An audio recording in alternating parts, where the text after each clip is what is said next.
Chapter 1. Skopje.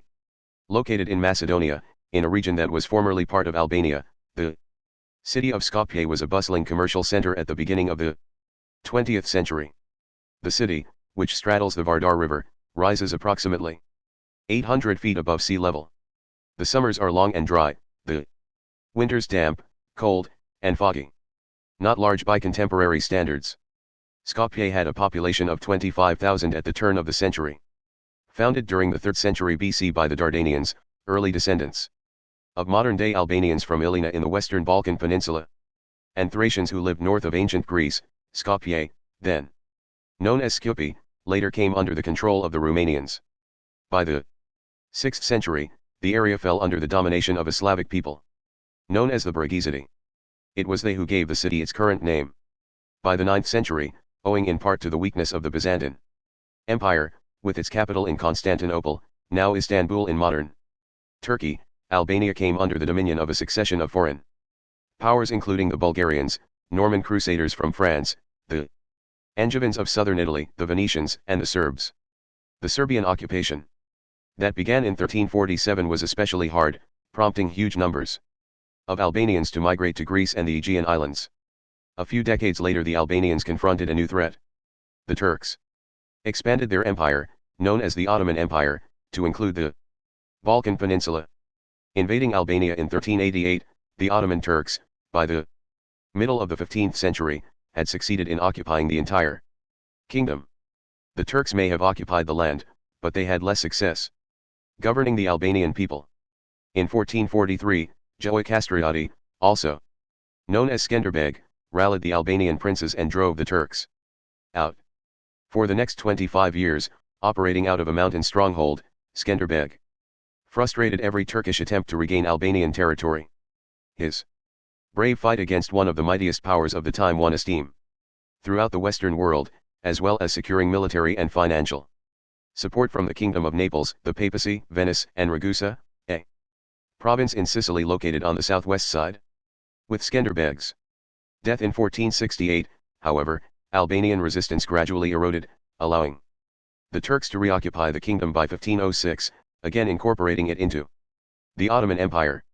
Even after his death, however, Skenderbeg's legacy of resistance strengthened Albanian solidarity, kept alive a sense of national identity, and served as a source of inspiration in the ongoing struggle for national unity and independence. A forgotten people. The Turks established their dominion over Albania just as the Renaissance was beginning in Italy. Turkish domination of the Balkans cut the region off from contact and exchanges with Western Europe. As a consequence, Albania had no chance to participate in, or benefit from, the emphasis on human capabilities and accomplishments that characterized the Renaissance. Not only did the Balkans miss out on the Renaissance, but the Turks' conquest of Albania also caused great suffering and vast destruction of the economy and commerce as well as traditional art and culture. To escape persecution, about 1/4 of the Albanian population fled to southern Italy, Sicily, and the northern part of the Dalmatian coast. Countless others who remained converted to Islam, the religion of the Ottoman Empire. Although the Turks ruled Albania for more than 400 years, they failed to extend their authority throughout the kingdom. In the highland regions, the Turks exercised only a formal sovereignty. Beyond the reach of the government and the military, the Albanian highlanders refused to pay taxes, to serve in the army, or to surrender their weapons. They did, however, attempt to appease the Turks by offering an annual tribute to Constantinople. Even those Albanians who did fall under Turkish sway proved difficult to manage. They rose in rebellion time and again against their conquerors. To quell Albanian resistance, which was motivated as much by the defense of Christianity as by the desire for independence, the Turks initiated a systematic effort to convert Albanians to Islam. By the end of the 17th century, approximately 2/3 of Albanians had embraced to Mother Teresa Islam. Like their counterparts who had earlier converted, these men and women became Muslims not primarily from religious conviction but to escape the exploitation and violence directed toward Christians. Those who refused to convert, for example, endured a crushing tax burden from which Muslims were exempt. The so-called process of Islamization aggravated the religious fragmentation of Albanian society, which had begun during the Middle Ages. The residue of this religious division persisted into the 19th century, when leaders of the Albanian national movement used the rallying cry, "The religion of Albanians is Albanianism," to overcome religious division and foster a sense of national unity. By the middle of the 19th century, the Ottoman Empire was weakening. Turkey, known as the sick man of Europe, was having trouble maintaining its hold on its many possessions. Sensing an opportunity to break free of Ottoman domination, the Albanians, along with other Balkan peoples, sought to attain their independence. In 1878, the leaders of the Albanian independence movement met in Prizren, a town in Kosovo, to found the Albanian League of Prizren. The league had two main goals. First, to unify Albanian territory, which the Turks had split into 4 provinces: Kosovo, Shkodra, Monastir, and Janina. Initially, the League of Prizren advocated not Albanian independence, but the creation of an autonomous Albanian state within the Ottoman Empire. Second, the League initiated a movement to promote Albanian cultural nationalism, emphasizing a distinctly Albanian language, literature, art, and education. Although the Turks suppressed the League of Prizren in 1881, the nationalist spirit of the League lived on. Inspired by the League, Albanian leaders met in the town of Monastir in 1908 to adopt a national alphabet. Based mostly on Latin, this alphabet supplanted several others, including Arabic and Greek, then in use. It is impossible to overestimate the value of an Albanian national language to the drive for national identity and independence. In addition to repression, however, Turkish leaders promised to reform their administration of Albania to give the Albanians greater power to determine local affairs. When in 1908, however, the same year in which the Albanians adopted a national alphabet, a group called the Young Turks, bent on modernizing and strengthening the empire, seized control of the Turkish government. They ignored previous commitments to the Albanians. Frustrated at this turn of events, Albanians took up arms and, in 1912, forced the Turks, in effect, to grant Albania near independence. Alarmed at the prospect of an independent Albania, Albania's Balkan neighbors, who had already made plans to partition the region, declared war on Turkey in October 1912. To prevent the annihilation of the Count Skopje III Albanian delegates met in Vlorë and, on November 28, 1912, issued the Vlorë Proclamation, in which they formally declared Albanian independence. In the midst of these ethnic, national, and religious conflicts, a child was born in Skopje who would one day try to overcome these differences, in order, as she said, to do God's work on earth. The family. One of the most ardent nationalists in Skopje was the independent building contractor and wholesale importer of food named Nikola Bohakiu. The son of a large and prosperous family that had long engaged in various commercial enterprises, Bohakiu moved from Prizren to Skopje because of its growing reputation as a trading center.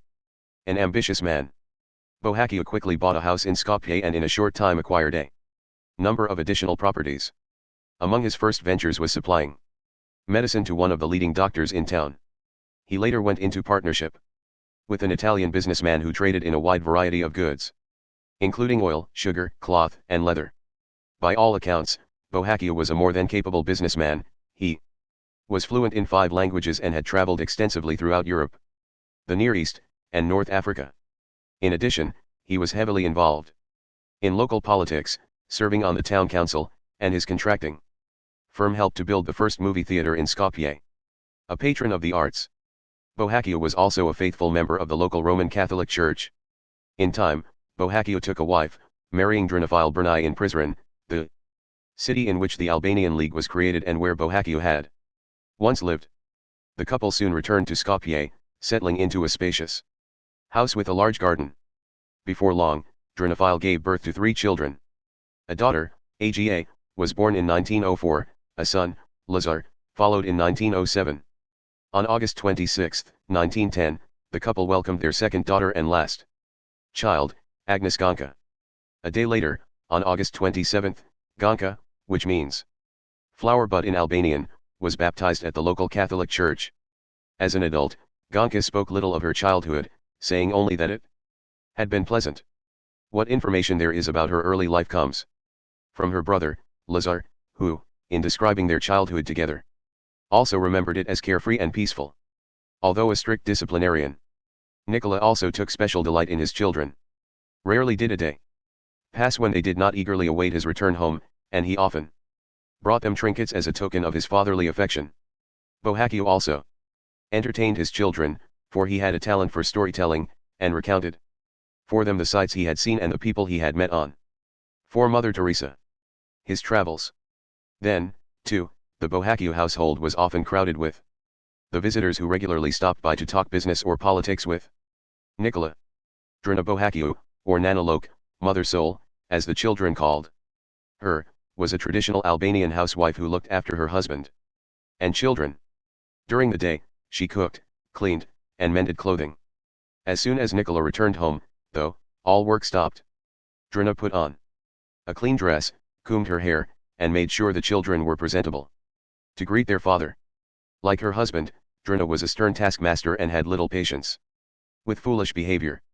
One of the few stories that Gonka told about her early life illustrated her mother's attitude toward what she considered frivolity. One evening as the children were chattering, their conversation grew sillier. Drina listened but said nothing. At last she left the room and turned off the main electric switch, plunging the house into darkness. Gonka concluded, she told us that there was no use wasting electricity, so that such foolishness could go on. Drina passed this trait on to her youngest daughter. As an adult, Mother Teresa objected to wasted time and wasted words. Agnes Gonka resembled her mother in other ways. A bit plump like Drina, Agnes also had her mother's oval face and distinctive nose. She was unmistakably her mother's daughter. Her brother recalled that Gonka was also generous and helpful, even though her behavior sometimes got her into trouble. Gonka, for instance, helped Lazar to scale the cupboard and steal their mother's jam or desserts. Needless to say, Drina did not approve. Faith and fatherland Fayyathi. All the Bhavan children learned early the idea of faith and fatherland, or Fayyathi. This ideal became deeply embedded in their thinking, and remained strong throughout their childhood. The strong nationalist pride of the Albanian people, personified in their father, Nikola Bhavan, became a constant in their lives. Lazar remembered his father telling him and his sisters never to forget whose children they were, and from what background they came. Besides opening his home to political discussion, Nikola also provided financial assistance to the cause of Albanian independence. November 28, 1912, when Gonka was only 2 years old, marked a joyous day in the Bhavan household. On that day the Albanians declared their independence, and Nikola and other patriots played and danced well into the night. Skopje 5. Nikola may have passed on to his children a sense of ethnic identity and nationalist pride. However, it was Drina who nurtured the children's spiritual growth. Almost every evening, the Bhavan family gathered in the living room to recite the rosary. Drina also oversaw the children's evening prayers. A devout Catholic who went to Mass almost every day, Drina not only made sure her children practiced their religion but also incorporated it into their everyday lives. This was easier said than done. The Roman Catholic community in Albania was small, fewer than 10% of the population declared themselves Roman Catholic. Although few in number, the Roman Catholic community in Skopje and throughout Albania was close-knit. Not only did Drina practice religious devotion, she also believed deeply in the spiritual value of good works. She was always available to help those in need. In this practice, her husband supported her and Gonka aided her. On any given day, Nikola left with Drina enough money to help the poor children or adults who came to the house. Commonly, the less fortunate not only received a handout from the Bhavan family, but also took meals with them, reminding the children that the needy were also part of their larger human family. Some of them are our relations, Drina once told her children, but all of them are our people too. One of the strongest of Lazar's memories is of his mother taking in a woman stricken with a tumor and nursing her back to health. Besides taking strangers into her home, Drina visited the poor in theirs, taking them food, money, and medicine. On these occasions, Gonka often accompanied her mother, helping her as she made her way from family to family offering both spiritual and material comfort. Drina's Christian charity offered a powerful example, helping to mold Gonka's spiritual life and to shape her destiny. When the time came for the children to begin school, they attended classes held in Sacred Heart Church. For 4 years, the Bhavan children studied in the Albanian language. At the 5th year, they began to learn in Serbo-Croatian. Upon leaving the church school, the children went to public schools where all the instruction was given in Serbo-Croatian. Early on, Ganka distinguished herself as a gifted and disciplined student. Tragedy. Nicola's participation in Albanian politics continued even after independence. When, in 1919, Albanian leaders tried to acquire Kosovo, Nicola traveled to a political gathering in Belgrade, Yugoslavia. While attending a banquet, Nicola fell seriously ill. Alarmed at her husband's con. 6 Mother Teresa. Dishan, Drina sent Ganka to find the parish priest. He was not at home. Growing more desperate and not knowing what to do, Ganka went to the Skopje railway station hoping to find a priest. Luck was with her. She did locate a priest who agreed to see her father. The situation was grave. Nicola was dying. The priest arrived at his bedside in time to administer extreme unction, today known as the sacrament of the sick, which Catholics receive when they are expected to die. Just as the priest finished performing the rite, Nicola began to hemorrhage, bleed internally, and was rushed to the hospital. Emergency surgery failed to save him. Ganka's robust and outgoing father was dead at the age of 45. The doctors and family were convinced that his political enemies had poisoned him, though no conclusive evidence ever emerged to prove the allegation. Overnight, life in the Bohacchio household changed. Following Nicola's death, his partner took over the business and left nothing for the family. In addition, even though Drina had the right to estates that her family owned, she had no documents to prove her claim, nor did she have the time, inclination, energy, or money to pursue the matter through the courts. Only the family home remained. Nicola's death devastated his wife. Drina fell into deep, prolonged, and often incapacitating grief. Responsibility for the younger children fell increasingly on the shoulders of the oldest, Aga. After several months, Drina began to emerge from her mourning.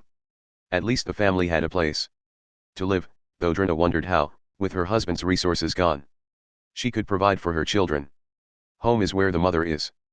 Fortunately, Drina Bohacchio was possessed of an entrepreneurial spirit, and soon set about rebuilding her life and supporting her children. She handcrafted embroidery and was soon not only selling her handiwork, but marketing the various types of cloth and carpets for which Skopje was famous.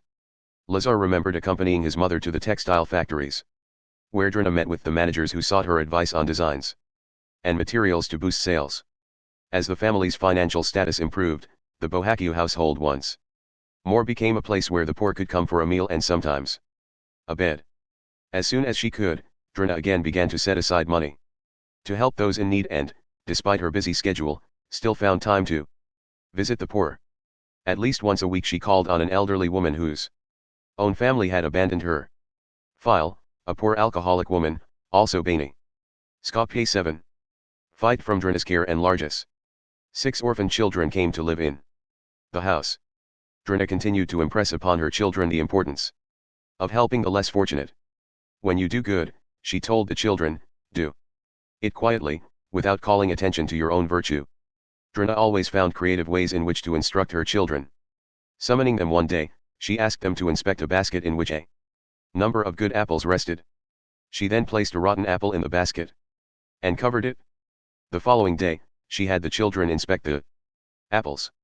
They discovered that many of the apples, so luscious the day before, were now beginning to rot. The moral was simple but profound: it takes only one corrupt person to corrupt many others. She then reminded her children to stay clear of bad company lest they suffer the same fate as the good apples in the basket. Drina's influence on her children was extraordinary, especially after their father's death. Despite her need to work and manage a business, and despite her devotion to the poor, Drina still spent time with her children, who benefited immeasurably from her guidance. So powerful was Drina's presence that Ganka recalled home is where the mother is. 3. Finding the path. As the children grew older, Drina insisted that they become more involved in the activities of their local parish church.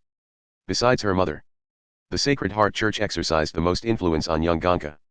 The church was not only important for its religious teaching, but, as a center of Albanian culture and identity, also reinforced the nationalism of the Bohacchio family. Of the 3 children, Ganka most readily became involved with the church. She early showed a tendency for religious devotion. When she learned to play the mandolin, it was the church to which she offered her talent. Along with her sister, Aga, Ganka joined the choir. Together the girls earned a reputation for their clear voices and frequently sang solos. I was only 12 years old when I first felt the desire to become a nun, Mother Teresa recalled. For much beyond that information, she revealed little about the circumstances that prompted her vocation. Throughout her life, Mother Teresa maintained that her religious experience was private. She would not discuss it. What made her calling extraordinary was that at age 12 Ganka had never seen a nun. Yet, her desire to pursue a religious life did not come as a surprise to her mother. Of her 3 children, Ganka suffered from the poorest health with a chronic cough and weak chest. Drina believed that if her youngest was 8, Mother Teresa, not the first to die, she would be called to God in another way. Although at 12 Ganka believed she had received her life's calling, she did nothing more about it. For the next 6 years, she continued her schooling and participated in church activities. There was, for the moment, no more talk about becoming a nun. Father Jamrikovic. Father Franjo Jamrikovic, a young Jesuit priest of Croatian descent, arrived at the Sacred Heart Parish in 1925. He was destined to exert a great influence on Ganka. Among the many innovations that Father Jamrikovic carried out was the introduction of a parish library in which Ganka soon passed countless hours reading. Father Jamrikovic also established the Sodality of Children of Mary, a Catholic organization for young girls that the Jesuits had created. Ganka joined. Finally, Father Jamrikovic started a Catholic youth group that sponsored walks, parties, concerts, and other outings for the boys and girls of the parish. Most important for Ganka, Father Jamrikovic passed on to the members of Sacred Heart news of the missionary efforts that the Jesuits had undertaken. In 1924, he explained, a group of Yugoslav Jesuits had gone to Bengal, India. From their outpost, the missionaries wrote impassioned letters describing the horrible conditions under which the poor and the infirm lived. Father Jamrikovic read some of these letters to interested parishioners. On occasion, a missionary came to Sacred Heart to discuss the Jesuits' work in India and to solicit donations. Father Jamrikovic was enthusiastic in his support of these efforts, and spoke often about them. Ganka assisted by pointing out to the younger children the location of India on a world map.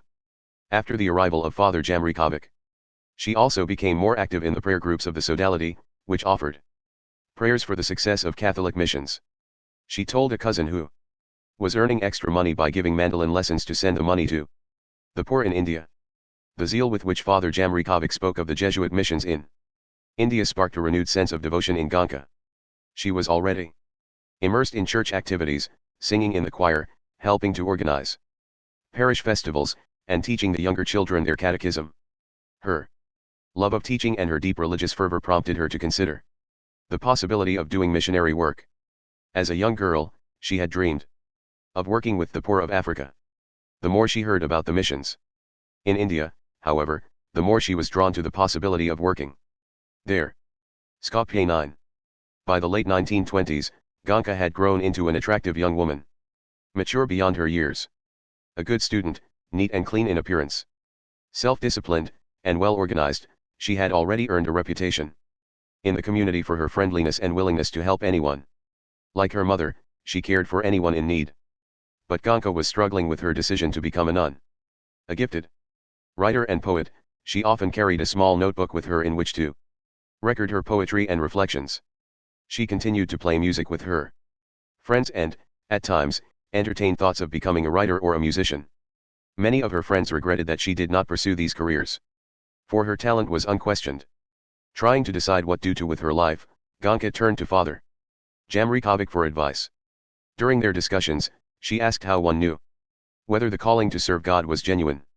Father Jamrikovic explained that if one was truly called, that person would feel such deep joy at the decision that there could be little doubt. In later years, Mother Teresa acknowledged that there was no doubt in her mind about her decision, stating simply that God had made the choice for her. By 1928, when she was 18, Ganka was spending more time at the shrine of the Madonna of Letnice, located a short distance from Skopje, on the slopes of Black Mountain. There she prayed for guidance. The place had a special meaning to Ganka. Among the highlights of the parish year was the annual pilgrimage to the chapel of the Madonna. When Nicola was alive, The family often made the journey in a horse-drawn carriage, joining many others on their pilgrimage. After her husband died, Drina made the journey twice a year, once with a group and once alone and on foot. Ganka had always looked forward to this trip. But because of her health, Drina sometimes kept her at home. It was at the shrine of the Madonna that Ganka sought affirmation of her decision to become a nun. One day, after returning home from a visit to the shrine, Ganka informed her mother that she had made up her mind to become a nun. Because of her interest in missionary work, she intended to apply to the Order of the Loreto Sisters, an Irish branch of the Institute of the Blessed Virgin Mary who worked with the Jesuits in Bengal. Drina shut herself in her room. When she came out the next day, she gave her daughter her blessing, but also warned her that in choosing to become a nun, she must turn her life over to God without doubt, without fear, without hesitation, and without remorse. By this time, Ganka's brother, Lazar, had been away from home for several years, attending school in Austria and then later joining the newly 10 Mother Teresa formed Albanian army as a second lieutenant. When Lazar received the news of his younger sister's decision to become a nun, he wrote to her asking whether she was sure about her decision. Ganka replied, "You think you are important because you are an officer serving a king with 2 million subjects. But I am serving the king of the whole world." 5. All too soon, the time came for Ganka to leave. She was to travel first to Paris, where the Mother Superior of the Loreto Sisters was to interview her to determine whether Ganka was acceptable to the order. On August 15, 1928, the Feast of the Assumption, Ganka traveled for the last time to the shrine of the Madonna of Letnice. Later, she attended a concert by the Sodality group, which was given partly to honor her, and had her photograph taken. That evening, guests came to the Bohacchio home to wish her farewell. Many of her friends and family brought gifts. One of those she most treasured was a gold fountain pen that a cousin gave to her. The next day, Ganka went to the Skopje railway station. Her mother and sister traveled with her as far as Zagreb. Friends gathered to wish the Bohacchio women a safe journey. Ganka cried and waved her handkerchief from the train window in farewell. The threesome made the most of their time in Zagreb. Finally, on October 8, Ganka, accompanied by another young woman, Batika Kenjake, who also hoped to join the Loreto sisters, boarded the train to Paris. As Ganka made her way to the train, her mother and sister returned to Skopje. Waving goodbye, Ganka bid farewell to her mother, whom she never saw again.